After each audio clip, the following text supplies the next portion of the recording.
বাংলাদেশে 27 বছর পর আওয়ামী লীগ ফিরে এসে 17 বছরে যা করে গেছে এই সরকার তা 100 বছরও করতে পারবে না। এই সরকার তা 100 বছরও করতে পারবে না। আওয়ামী লীগ সরকারটা ভালো ছিল।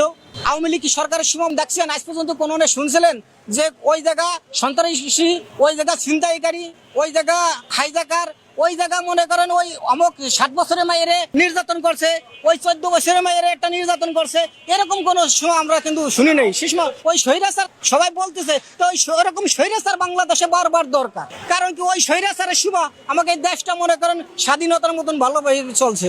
উন্নয়নের নামে সে দুর্নীতি কোথায় করছে আমরা তো যা দেখতেছি, সে যা উন্নয়ন করছে সারা বাংলাদেশে, সারা বিশ্বের মানুষ সবাই জানবে যে না, এই বাংলাদেশে আওয়ামী লীগ সরকার দুর্নীতি করে নেই, সে ভালো কাজ করছে। তার মনে মনে সবাই মনে মনে আছে, এখনো আছে যারা বলতেছে যে স্বৈরাচার, তাকেও মনে মনে বলতেছে আওয়ামী লীগ সরকার যা করে গেছে তা আমাকে এই সরকার কেন, আমরা 100 বছর এখন আমরা পারবো না।